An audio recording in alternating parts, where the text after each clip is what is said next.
হ্যাঁ বাবা। হ্যাঁ বাবু, কেমন আছিস? এই তো বাবা ভালো, তুমি ভালো আছো? শরীর ভালো, তবে তোকে খুব মনে পড়ছে। ঈদে কি বাড়ি আসবি না? ঈদে বাড়ি আসবো কিনা বলতে পারছি না বাবা। তোমার অ্যাকাউন্টে টাকা পাঠিয়ে দিয়েছি বাবা, আমার প্রমোশন হয়েছে, স্যালারিও বেড়েছে, পুরো 1 লাখ। আলহামদুলিল্লাহ। বাবা তুমি তো বলেছিলে পিতৃদিন কখনো শোধ হয় না। তুমি 26 বছরে আমার পিছনে যত টাকা খরচ করেছো, তুমি কি জানো আগামী 5 বছরে সেই টাকা তোমায় ফিরিয়ে দিতে পারবো। আমার এখন স্যালারি মাসে 1 লক্ষ টাকা বাবা। ও এই কথা, তাহলে শোন, তোকে একটা গল্প বলি। বলো বাবা।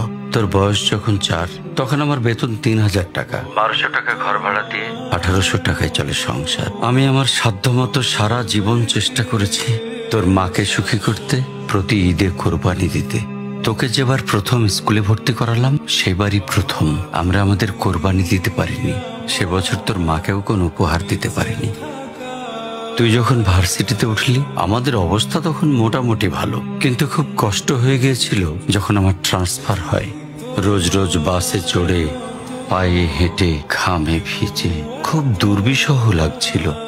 একদিন শোরুম থেকে একটা বাইক দেখে আসলাম। সে রাতে আমি স্বপ্নেও দেখেছিলাম আমি বাইকে চড়ে অফিসে যাচ্ছি। কিন্তু পরের দিন তুই বায়না ধরলি, জার্নি করতে তোর কষ্ট হয়। তোর কষ্টে আমারও কষ্ট হয় বাবা। আমি বাইকটা তোকে কিনে দিয়েছিলাম। তুই এখন লাখ টাকা বেতন পাচ্ছিস, কিন্তু মনে করে দেখ, আমার সামান্য মাইনে দিয়ে ব্র্যান্ড নিউ মোবাইলে হেডফোন কানে লাগিয়ে সারা রাত গান শুনেছিস, পিকনিক করেছিস, ট্যুর করেছিস। তোর প্রতিটা দিন ছিল স্বপ্নের মতন। আর তোর টাকা নিয়ে আমি এখন হার্টের বাইপাস করাই, ডায়াবেটিক মাপাই। জানিস বাবা, আমার মাছ খাওয়া নিষেধ, মাংস খাওয়া নিষেধ। কি করে এত টাকা খরচ করি বল? তোর টাকা নিয়ে তাই আমি কল্পনার হাট বসাই। সেই হাটে আমি বাইক চালিয়ে সারা শহর ঘুরে বেড়াই, বন্ধুদের নিয়ে সিনেমা দেখতে যাই, তোর মার হাত ধরে চাঁদনি পশরে সেন্ট মার্টিনের বালুচরে হেঁটে বেড়াই। চুপ করো বাবা প্লিজ, আমি তোমার কাছে চলে আসবো।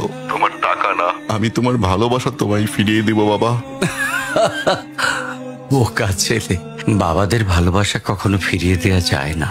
তোকে একটা প্রশ্ন করি বাবা, ধর তুই, আমি আর তোর খোকা তিনজন এক নৌকায় বসে আছি। হঠাৎ নৌকাটা ডুবতে শুরু করলো। যে কোনো একজনকে তুই বাঁচাতে পারবি, কাকে বাঁচাবি? উত্তর দিতে হবে না। ছেলেরা বাবা হয়, বাবারা কখনো ছেলে হতে পারে না। পৃথিবীতে সবচেয়ে ভারী জিনিস কি জানিস? পিতার কাঁধে পুত্রের লাশ। আমি শুধু জায়নামাজে বসে একটা জিনিস চাই, আমার কবরের ঘরটায় যেন আমি আমার ছেলের কাঁধে চলে যাই। তাহলেই তুই একটা ঋণ শোধ করতে পারবি, তোকে কোলে নেয়ার ঋণ।